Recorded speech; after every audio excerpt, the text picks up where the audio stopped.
Gentlemen, today we're going to be talking about the most popular accessory and status symbol in menswear. That's right. Today's all about watches here on Big Pretty Man. Hi, and welcome back to Big Pretty Man, the channel for the extra large man who wants to live his life large and in charge. I'm your host, Timothy Big Pretty Crowe. I'm a wardrobe and lifestyle consultant for the extra large man. Okay guys, as I said in the beginning of this video is all about watches. Now before I really get started, I have to make a bit of a confession. I've never really been much of a wristwatch kind of guy. That's the reason I've never done a watch video in the past. My father didn't wear a wristwatch, and I really didn't wear them much throughout life up until maybe about 5 or 6 years ago. So when it comes down to the deeper intricacies of fine watch craftsmanship, knowing about the bevels and the chronometers and and the motions, I'm really not the guy. There are plenty of other people on YouTube that go over that, and I'll be talking about some of the ones I recommend a little bit later. But what I can talk about when it comes to watches is the type of both the history and the type of styles and types of watches, stylistically, that an extra large man should be considered wearing. Okay, now first let's talk a little bit about the history of the wristwatch. Now the wristwatch, it became popular after World War I. Before that, and you get back into the 19th century and even further back, the pocket watch was the most popular form of male timepiece. The reason being is that they look very masculine. They show that you were a man of business with a chain hanging. It was a very definite look of a serious businessman, a serious gentleman. All men carried a fine timepiece. It was just what you did. And actually, wristwatches were more for women. They use these dainty little things, on the wrist. And but once you got into World War I, that changed because it became very difficult to be carrying a pocket watch with a chain getting in the way into war and into the trenches. So at that point the wristwatch became popular among men. And after the night, afterwards, getting into the 1920s, it became even more popular. But the thing is today is that watches really are kind of becoming obsolete as a practical timepiece, because we all are carrying in our pockets today a instrument that keeps perfect time all the time. Absolutely perfect time being beamed into it. And of course I'm talking about your cell phone. So therefore wristwatches or pocket watches are really for utilitarian use have kind of become obsolete. So therefore now they've really become more of a luxury item, and it's really more of a status symbol and a piece of jewelry. No different than rings. I mean, you can still tell time with it, but in truth, it's become more of a status symbol, and jewelry, which is one of the reasons why some of the more popular brands have really shot up in price to sometimes into the multiple thousands of dollars. That's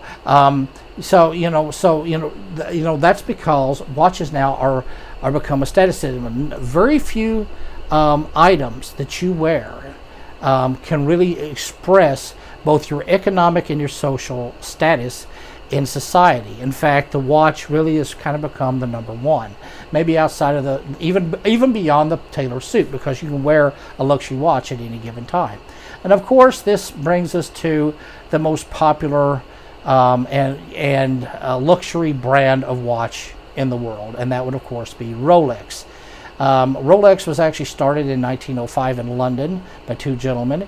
After 1920, it moved to Geneva, Switzerland, which it remains today. And of course, Swiss Swiss accuracy and Swiss time has become rather legendary since then, and that's all mostly because of Rolex.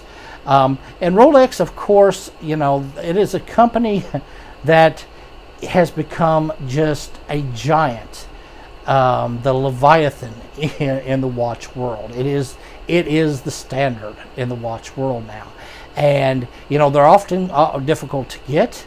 Even with their newer models, they come out. There's a backlist. There's a huge demand for them, and they can run between 6,000 and up to 20, 40, even higher thousands of dollars. Rarer ones even more than that. I heard that Paul Newman's Rolex actually sold at auction for $7 million, the highest ever paid for a wristwatch. And now, me personally, as I said, I do not have the passion for watches that a lot of other gentlemen have. And to me, if you have that passion, I respect it. Everyone should have some sort of luxury thing that they strive for. That's what life's about. It's not just about just getting by. Every now and then we want to splurge a little bit, especially on ourselves. Every now and then we want something that's a little special, maybe even higher end, maybe even beyond our normal means. And then things like that. As long as you don't go broke and you don't try to keep living above your means, I think getting something like that is very special. And it actually gives you confidence, and and what is life about? If it's not about the luxuries and enjoyments in life, you got to enjoy life while you're here. I've said that in a couple of videos, and that definitely applies here. Everyone's got some sort of passion. Now, watches aren't mine, but I am a man that paid over $2,000 to have a King Henry suit outfit made by hand, even the jewelry. So I kind of understand. That said, I still have to say that though I respect the passion, I am not going to pay the same amount price for a watch that could get me an economy car. So I'm just not going to do that. For me, I think that it's more about the aesthetic, how the watch looks, than the actual brand name.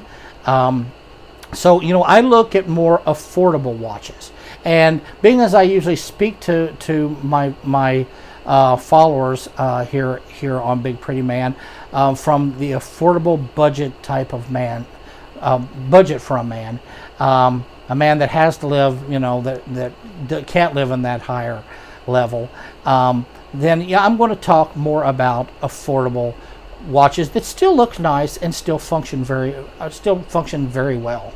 In my opinion, they function just as well. But I'll leave that alone. I'll start a war in here from the watch aficionados. But I'm going to more recommend affordable watches. So let's get started on a couple that I would recommend. Now, first, let me say, if you really are wanting to get into Rolex, if you really want to get into the higher price luxury watches, I would recommend two other fashion gurus, one of which is everyone knows is a very close friend of mine. I would recommend, first I would say Antonio over at Real Men Real Style. He's really big into watches. He's done quite a few watch videos, but even more than that, a man that really does have a passion for the Rolex watch, and for him, it is the one luxury that he reaches out for in life. And hey, I don't blame him. And that would be my friend Ash over at the Chaps Guide. Ash has done some wonderful videos on getting started with Rolex, what to look for in Rolex. He's reviewed different types of Rolex. So if you really want to get into Rolex and know the experience of trying to buy one and what to look for and a review, I'd highly recommend his videos. And I'll put a link to him once again down in the description. Now for me, you're going to get more the economy guy. Big Pretty the economy guy. That's what we're going to go with. So I'm going to talk, once again, I want to talk about a few watches. Now, the watch I'm wearing, and this was actually a gift, and it's very precious to me, because very sentimental to me, regardless of price, because because I received it as a gift, is actually a Vincero watch. And I know, I've seen all the videos about the the watch aficionados just trashing Vincero watches, saying they are junk, that to stay away from them and all that. Well, only thing I can tell you is I've had this watch now for about 7 going on 8 months. It's has not a scratch on it. It's extremely tough watch. It's kept perfect time since the day I started it.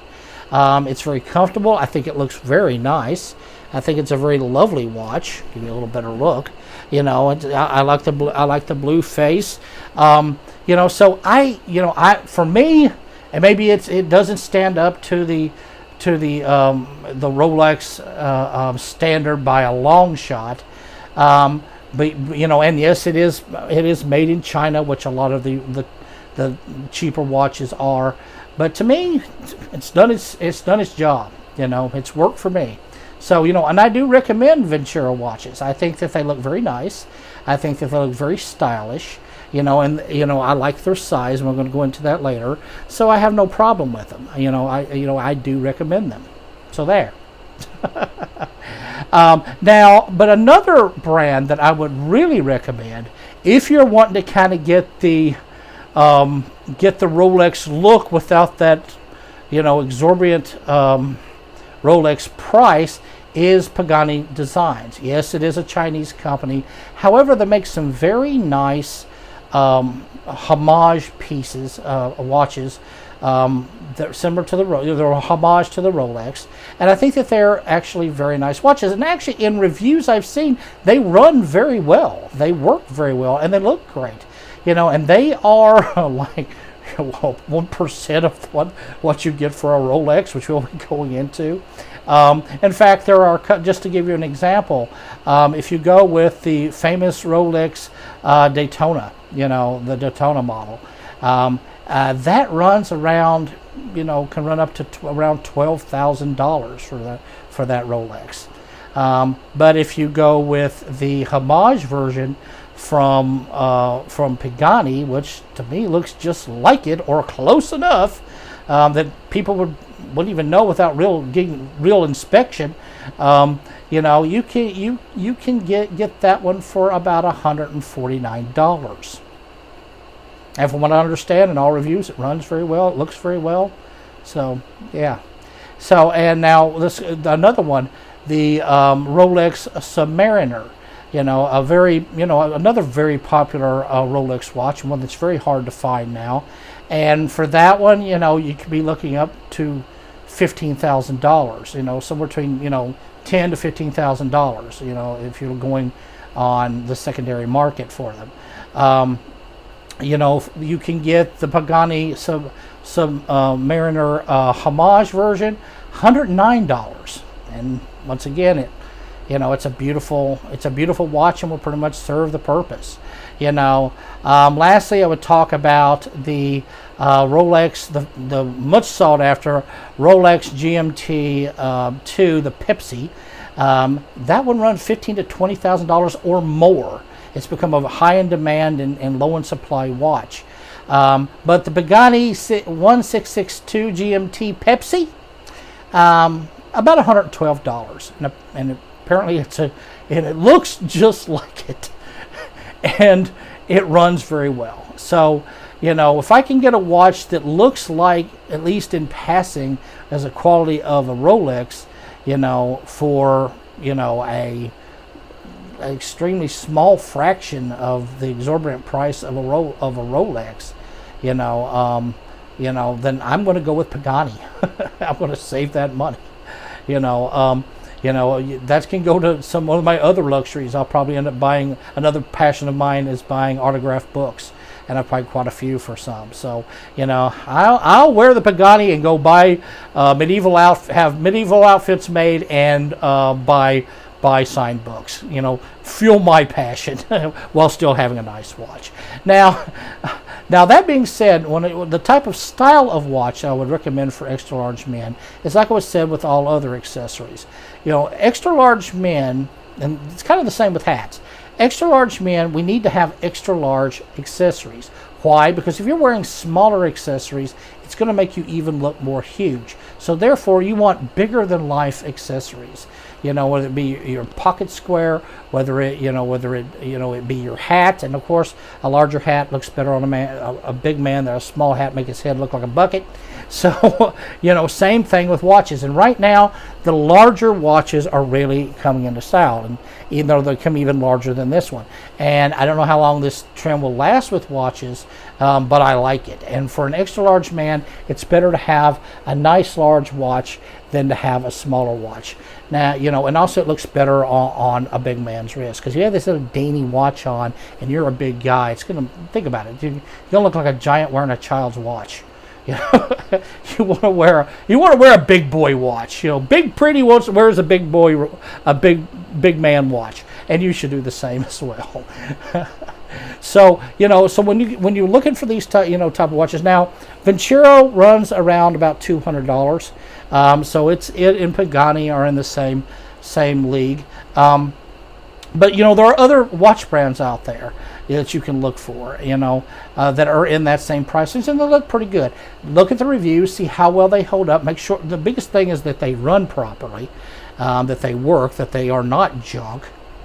And I wouldn't go under $100 for a watch. You probably are going to get cheap painted junk. But in the $200 range, I think is reasonable for a watch. Wristwatch. I can see doing that more than $20,000 for a watch. So that's what I recommend. So that's about all I've got for watches today, folks. I hope that it was a lot of help. And if you're liking what I'm talking about, if you're liking listening to my big mouth, if you're enjoying my content, then please, if you haven't already subscribed, please hit this little King Henry head with my pretty face. You can also, and I would love to hear from you. Leave me a comment below. Tell me about what kind of watches that you like, or good deals that you found in watches. You can reach me through Facebook or Twitter, or Instagram. And I love to hear from you. As I said, I love to hear from my fans and subscribers. So, go out, get you a nice, affordable watch, put it on, and maybe it'll help you to stay pretty.